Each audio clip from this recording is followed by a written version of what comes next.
my breathing. It's so nice, it's like a blanket on my life. Hey, this is the 3-Minute Book Club. I appreciate that you joined me. Our theme here has been top shelf. I've been doing this for a while now. Books off of my top shelf of my own filing system. This is episode 18, and I've done the top shelf now for a few weeks. One of these somewhere has gotta hit. You know, like if you're like, I just don't have any idea, one of these has gotta hit. I'll continue working my way through the top shelf. There's going to be another one or two of these. The next one will be Brave New World by Aldous Huxley. Don't know how it's terrible at saying his first name, obviously. Huxley, A Brave New World. Lots of people in the last 5-8 years have said, oh, 1984 really sums up the world that we live in. And there are things about that that are probably true. I would say A Brave New World is actually more relevant to the world we live in. There's all sorts of dialogue in there. It's a dystopian novel, by the way. All sorts of stuff in there about medication and entertainment and all sorts of stuff. So that's by Huxley, A Brave New World. And, of course, if they're on my top shelf, I recommend them. The next one is Barbara Kingsolver, Animal Dreams. I've talked about that one in other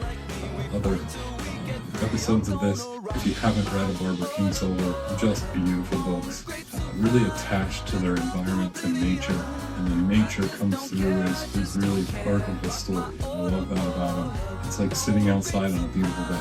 And they're also beautifully written. So Animal Dreams by Barbara Kingsolver. The next one is Atonement by Ian McEwan. I've read about 10, 12 Ian McEwan books. Atonement is clearly his most famous. It's the one that he's known for.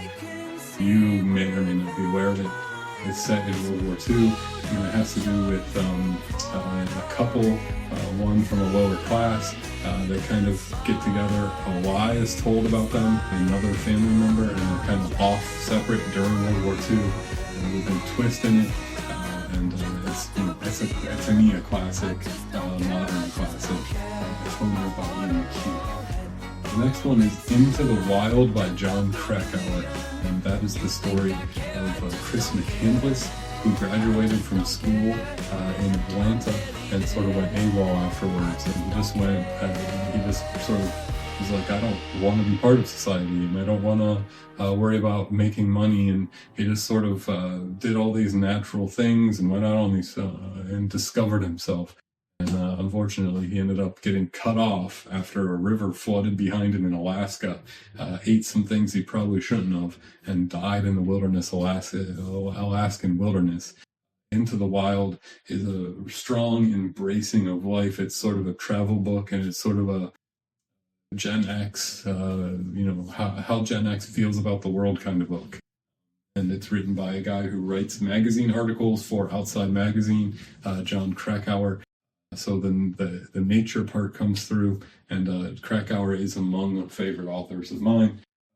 Watership Down by Richard Adams. That's a book about the main characters are rabbits, and it's the story of rabbits having to get kicked out of their home, find a new home, and it sounds crazy, but Watership Down is I think probably a young adult classic, but I love it, and would recommend that. These are all coming off the top shelf, so of course I recommend them, right?